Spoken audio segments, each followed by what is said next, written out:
Olá, vamos para mais uma aula de Biologia. Sou o professor Dirley Santos Moreira e hoje nós vamos falar sobre bioenergética, tá? E dentro da bioenergética nós vamos estar trabalhando, né, o que é o metabolismo, tá? Então nós vamos dar uma sequência aí agora sobre o conteúdo, né, específico sobre bioenergética, né? Entender como que acontece a produção de energia, né, dentro da estrutura dos seres vivos, seja ele animais, seja eles vegetais, porque ao longo do vídeo, né, na sequência, nós vamos estar trabalhando sobre o processo de fermentação, nós vamos falar sobre fotossíntese e quimiossíntese. Tá? Então, quando a gente se refere ao termo bioenergética, nós temos que entender que é a área, né, de estudo da ciência que tem por finalidade, né, identificar os diferentes tipos de transformações energéticas que acontecem dentro dos seres vivos. Então, essa bioenergética ela é utilizada justamente para fazer a identificação, né, dessas transformações, né, de energia que ocorrem, na verdade, nas células dos seres vivos. Tá? Dentro da ciência, além da bioenergética, nós podemos citar como exemplo a fisiologia. Então, nesse caso, a fisiologia ela entra para identificar reações metabólicas que acontecem na transformação da energia, né, o que vai garantir uma manutenção da vida. E dentro do contexto vegetal, digamos assim, nós podemos ter a possibilidade de estar estudando, né, ou seja, a fotossíntese e identificando também, né, o processo de transformação, né, da energia que é produzida pelos vegetais, que nesse caso aqui com a utilização da luminosidade, né, para poder, ou seja, transformar a matéria-prima, né, em energia e entre outros componentes. Dentro da fisiologia celular, nós vamos ter como base para poder entender, ou seja, essa reação metabólica, né, ou essa transformação da reação metabólica, através do fenômeno de respiração celular que acontece dentro das células, tá, desenvolvido, né, principalmente pelas organelas que nós chamamos de mitocôndria. Tá, ok? Então, nesse caso, bioenergética é o estudo dos diferentes tipos de transformações energéticas que podem ocorrer dentro dos seres vivos, tá certo? E aí a fisiologia ela entra como, né, ou seja, a base para poder compreender isso dentro da célula e dentro dos vegetais, né, das células vegetais, nós vamos verificar o fenômeno de fotossíntese, tá? Um outro conceito importante que nós devemos ter bastante noção e entender, né, é o metabolismo. Então, quando a gente se refere a essa característica, né, dos seres vivos, metabolismo, permite a gente entender que tudo aquilo que a gente consome na nossa alimentação, né, pode ser utilizada como base, né, para a produção de energia dentro do nosso organismo. Então, nós temos aí uma grande quantidade, né, de nutrientes, né, contidos nesse alimento. Então, a partir do momento que você ingere, ele sofre reações químicas dentro do sistema digestório, parte desses componentes químicos vão em direção à célula para serem armazenados e utilizados como fonte, né, de energia. Dentro dessas células, nós vamos verificar que há uma possibilidade de reações químicas, né, com interações diferentes entre essas moléculas, permitindo, né, com que ocorra a produção de energia. E a partir de então, né, essa produção de energia ela acontecerá e será utilizada de forma gradativa, né, para que não extrapole o consumo, né, desse componente e a célula fique desprovida daquilo que é necessário para a sua sobrevivência. Então, tudo que é absorvido pela célula como fonte alimentar será transformada, será modificada por reações químicas que acontecem dentro dessa estrutura, tá certo? E a partir de então, esse recurso ele será dosado, né, de maneira adequada para que ocorra a produção de energia dentro dessa célula, para que essa célula possa garantir um equilíbrio e ela não fique, né, ou seja, desprovida de energia durante toda a atividade a qual ela vai estar executando. Então, nesse caso, ouviu falar em metabolismo, lembra que são reações químicas que ocorrem entre as diferentes moléculas, né, dentro dessa célula, né, justamente para produzir, né, uma quantidade ideal de recursos materiais e energéticos para garantir a sobrevivência e garantir o equilíbrio químico dentro da estrutura celular, ok? Quando a gente se refere a essas reações químicas que acontecem dentro da célula, né, ou fora dela, permite a gente compreender que elas podem ser absorvidas, né, essa energia ela pode ser absorvida ou pode ser liberada essa energia, tá certo? Então, nesse caso aqui, a gente tem a possibilidade de verificar que há dois tipos de reações, né, na produção de energia. Uma que a gente chama de endergônicas, né? Nesse caso, dentro do processo de reações endergônicas, ocorrerá a absorção de energia do ambiente. Nesse caso, essa energia ela será armazenada, né, nas ligações químicas da molécula, né, de um novo produto que está sendo formado. Então, nesse caso, toda reação endergônica, né, o processo vai fazer com que haja uma absorção de energia diretamente do ambiente.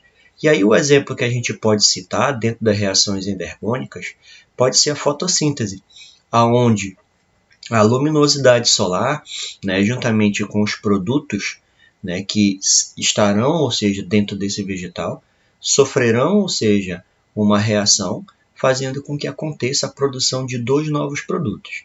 E aí é necessário a gente entender que, se referindo à fotossíntese, toda a matéria orgânica absorvida pelo vegetal, os sais minerais, né, em contato com essa energia luminosa, vai ocorrer a fazer com que aconteça uma modificação nesse material, produzindo produtos importantes dentro desse vegetal. E essa energia ela será, né, utilizada diretamente do ambiente para poder garantir a produção desse produto. Então, essa energia, né, essa quantidade de energia, né, ela será absorvida justamente para garantir a produção desse produto, que no caso da fotossíntese, eu estou me referindo, né, à grande quantidade de açúcar que será produzido, né, um dos carboidratos aí que nós vamos estar encontrando dentro desses vegetais, para garantir não só o desenvolvimento do vegetal, né, garantir uma parte em reserva para poder surgir, né, as estruturas, né, que são essenciais a esse vegetal, flores, frutos, sementes, e garantir a perpetuação dessa espécie. E parte, ou seja, desse material será, né, liberado na natureza novamente, que nesse caso eu estou me referindo ao oxigênio. Então preste atenção, né? Então dentro da fotossíntese, né, ou seja, é absorvido da natureza, né, a grande quantidade de energia, que no caso vai ser energia luminosa. Essa energia luminosa reage, né, juntamente com o gás carbônico e com a água dentro do vegetal e transforma esses produtos em açúcar e oxigênio. E essa energia ela fica acumulada, né, dentro da estrutura vegetal, tá, das células da estrutura vegetal. O outro tipo de reação é chamado de exergônicas. Então, nesse caso, eu tenho que entender que é o oposto da endergônica, porque vai ocorrer liberação de energia. Tá? Enquanto uma absorve, a outra vai estar liberando energia, né, dos novos produtos originados. E o exemplo que nós vamos estar utilizando aqui é o processo de respiração celular, né, e o processo de fermentação. Então, o que vai estar acontecendo? Né?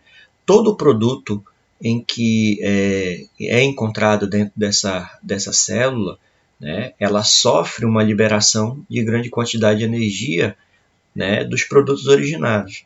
E aí, né, que produto é esse que vai ser originado? Então, todo produto que surge ele tem uma quantidade de energia baixa, porque houve liberação.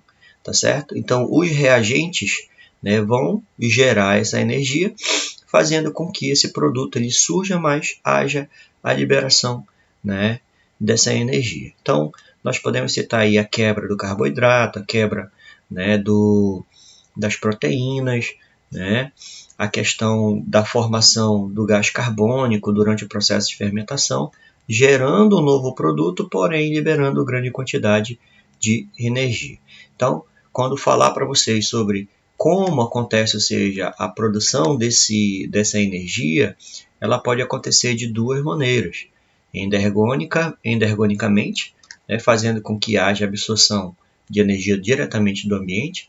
Isso vai ser armazenado, né, nas ligações químicas da molécula para que ocorra a produção de um novo produto. Exemplo, fotossíntese. E as reações exergônicas é aquela em que há, ou seja, a presença, né, de moléculas que sofrerão modificações e, além disso, ocorrerá a liberação de energia a partir do momento em que é originado novos produtos, ok? E aí vale a pena a gente falar um pouco sobre o ATP, né? Essa estrutura ou essa molécula, né, ela é a combinação básica de três componentes importantes. Primeiramente, um açúcar, que nós conhecemos como ribose, tá certo? Associado a uma base nitrogenada chamada adenina e conectada a 3 fosfatos. Então, quando a gente se refere à molécula de ATP, né, a gente chama ela de adenosina trifosfato. Então, significa dizer que eu vou ter a presença de 3 fosfatos aderidos ou conectados a uma adenina e uma ribose, que é o açúcar. Tá? Eu tenho que entender que é o ATP que vai fornecer grande quantidade de energia, né, para que aconteça o impulsionamento das reações químicas, né, fazendo a transformação das substâncias, das moléculas contidas na alimentação, né, para que aconteça, ou seja, uma garantia nas atividades celulares. Então, toda vez que houver falar em gasto de energia ou metabolismo dentro da célula, eu tenho que entender que esse metabolismo ele é possível graças à quebra ou à utilização dessa molécula de ATP, tá? Fazendo com que aconteça reações químicas, gerando uma quantidade de energia importante, liberando essa energia e a partir de então faz com que aconteça o surgimento, né? Ou seja, de novos produtos e garanta a atividade, né, celular. Tá? E aí eu preciso entender que quando ocorre a quebra básica, né, desse ATP, tá? Dentro das moléculas na célula, a energia ela vai ser transferida e armazenada, né? Ou seja, no ATP. Assim, para liberar essa energia, é necessária a quebra desse ATP, né? Pelo um processo chamado de hidrólise, né? Onde essa hidrólise faz com que aconteça, né, a perda de um fósforo desse trio. Então, nesse caso, como eu tenho 3 fosfatos, a partir do momento em que há o processo de hidrólise, né, ou seja, há a quebra do ATP, esse ATP ele perde um fósforo, deixando de ser ATP e passando a ser agora chamado de ADP. Então, todo mundo sabe o significado do termo, da sigla ATP, a adenina trifosfato. Se houve, né, ou seja, a quebra desse trifosfato por hidrólise, ele perde, ou seja, um átomo de fósforo, passando a ter apenas 2 agora. Então, eu vou chamar, a partir de agora, né, essa molécula de adenosina difosfato, tá certo? Então, eu tenho um ADP e, além disso, eu tenho a presença de um fosfato inorgânico e, além disso, a produção de energia. Então, no diagrama embaixo aqui, mostra o que acontece com esse ATP, tá certo? Então, eu tinha ATP, ou seja, 3 átomos de fósforo conectados, aqui a adenina e a ribose. A partir do momento em que eu adiciono água, essa água fará o papel que a gente chama de hidrólise, tá? Há uma reação entre esse ATP e essa água, fazendo com que o ATP ele perca um fósforo. E a partir de agora ele deixa de ser ATP e passa a ser chamado de ADP, adenosina difosfato. Porém, eu vou ter ainda a presença básica, tá, de um fósforo inorgânico e a presença da energia, que foi o que surgiu e o que é necessário, né, dentro dessa célula. tá certo? Então, a quebra do ATP em ADP, mais a presença de um fósforo inorgânico, libera energia que é equivalente dentro da identificação ou da quantificação química de 7,3 quilocalorias por mol, tá certo? Então, nesse caso, toda vez em que houver a necessidade, né, da célula realizar alguma atividade, né, sempre ocorrerá o uso do ATP, né, para gerar essa energia, sendo que esse ATP ele será quebrado pelo processo de hidrólise, pela presença da água, formando a partir de agora um ADP. Além desse ADP, a presença de um fosfato inorgânico e a produção de energia dentro dessa célula que será liberada para poder realizar a atividade. Tá certo? Aqui ao lado eu tenho a imagem da estrutura do ATP. Percebam a presença dos 3 fosfatos aqui, ou do grupo fosfato, tá? Então, é trifosfato conectado ao açúcar ribose, tá certo? E a essa ribose está conectado, né, à base nitrogenada que a gente chama de adenina, tá? Aqui embaixo coloquei para vocês o significado da palavra hidrólise, que é uma reação exergônica, tá certo? Então, quando a gente se refere à reação exergônica, eu tenho que entender que a energia que é produzida na reação, ela vai ser liberada e vai ser utilizada dentro do metabolismo celular, através de um fenômeno que a gente chama de fosforilação, tá bom? Então, o que é a fosforilação? É a quebra do ATP, né, transformando ele em ADP pela ação da hidrólise, tá certo? E produzindo um fósforo inorgânico e a produção de energia que será liberada para poder realizar o metabolismo celular, tá certo? Então, hidrólise, reação exergônica, onde a energia liberada é usada no metabolismo celular, num fenômeno chamado de fosforilação. Ok? E aqui a gente tem a possibilidade de estar identificando o ciclo do ATP, né? O que vai acontecer com ele? Então, lá no slide anterior, eu falei que o ATP foi transformado em ADP. Por que foi transformado? Porque houve necessidade de produzir energia dentro da célula. Então, essa energia que foi produzida se deu através, ou seja, de uma reação exergônica, pela ação da hidrólise, fazendo a quebra, né, do trio de fosfato, transformando ele, né, de ATP em ADP. Então, se você observar aqui, né, o ciclo, né, desse ATP, você percebe que você tem a molécula de ATP íntegra. À medida em que há necessidade, né, ou seja, de utilizar energia pela célula, a água vai participar, ou seja, né, da combinação com ATP, fazendo com que aconteça a quebra desse ATP, né, separando, né, um átomo de fósforo, né, inorgânico, deixando ele livre aqui. Ó. Então, houve reação de hidrólise, quebrou o trifosfato, separou esse fósforo inorgânico, produziu energia para o metabolismo celular. A partir de agora, esse ATP ele deixou de ser ATP e passa a ser chamado agora de ADP. Então, se você for analisar, você tem a adenina conectada apenas a 2 ou 2 moléculas de fósforo, né? Podendo ser chamada agora de difosfato pela presença de apenas 2 moléculas. Aqui é trifosfato porque eu tenho 3. À medida em que há a hidrólise, ocorre a separação, a quebra, né? Há a separação, há a produção de energia e ela deixa de ser ATP e passa a ser ADP, tá bom? E além disso, à medida em que você consome alimento, você está repondo o que foi gasto de energia pela célula.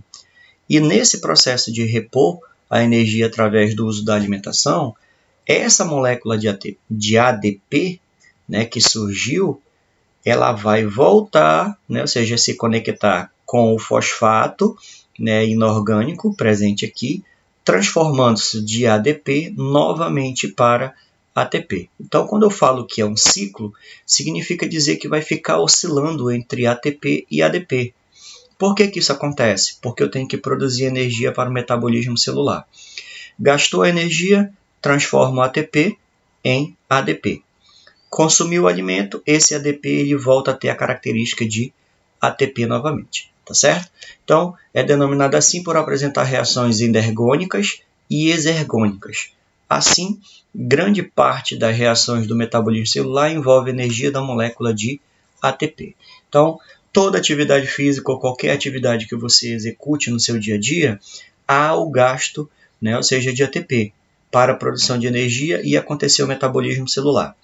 À medida em que você consome alimento, aquilo que foi gasto vai ser reposto, que nesse caso, né, ou seja, o ATP transformou-se em ADP, mas como houve o consumo de alimento, esse ADP ele volta a ser novamente ATP, ok? Aqui nós vamos ter o tópico falando sobre transporte de hidrogênio. Eu tenho que entender que o hidrogênio ele é um elemento químico que está envolvido em diversas reações de transformação de energia dentro da célula, tá certo? Eu tenho que entender que a realocação de elétrons entre as moléculas orgânicas, né, permite a liberação de energia e por meio desse hidrogênio, esses elétrons eles serão transportados nas diferentes etapas das reações.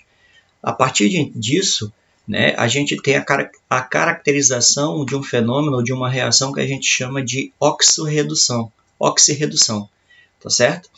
Então, quando a gente se refere a esse fenômeno de oxirredução, tá? Nós vamos verificar que há, ou seja, um processo de oxidação, tá? Aonde, né, ou seja, a molécula ela vai estar perdendo um íon ou mais de um, né, ou seja, desses íons, né, que é o que configura a oxidação, ou então ela vai estar recebendo esses íons, tá? Que é o que a gente chama de redução. Tá certo? Então, dentro do transporte de hidrogênio, entenda que ele vai participar, né, ou seja, desse fenômeno de reações e transformações de energia dentro da célula. Ele vai estar liberando, né, ou seja, essa energia, né, através da reorganização, realocação dos elétrons das moléculas orgânicas, tá?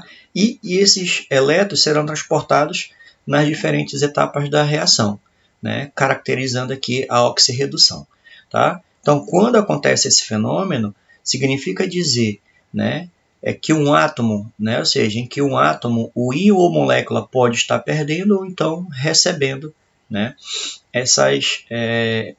recebendo esses íons ou perdendo esses íons. Se ele perde, eu classifico isso como oxidação. Se ele recebe, eu chamo isso de redução, tá? E aí, tirei lá do livro de vocês, né, o recorte falando sobre o papel de algumas substâncias, né, que nós vamos estar encontrando dentro da célula, que é o NAD+, e o FAD+. Então, cada um deles vão ter, ou seja, papéis importantes dentro do processo, tá, de metabolismo energético das células. Então, o NAD positivo, tá certo? Ele tem um papel central dentro do metabolismo energético das células. O que ele faz? Ele vai captar e transportar os elétrons em reações de respiração celular ou da fermentação, tá certo? A forma NDH, ou seja, a adição do hidrogênio a esse NAD, ela vai ser obtida através do processo de associação de dois elétrons a um íon de hidrogênio, tá bom? Sendo que, nesse caso, esses elétrons serão transferidos e fornecidos ao sistema de síntese ou produção de ATP, tá? Então, o NAD ele é importante, né, devido, ou seja, ao processo de metabolismo, né, energético dentro das células.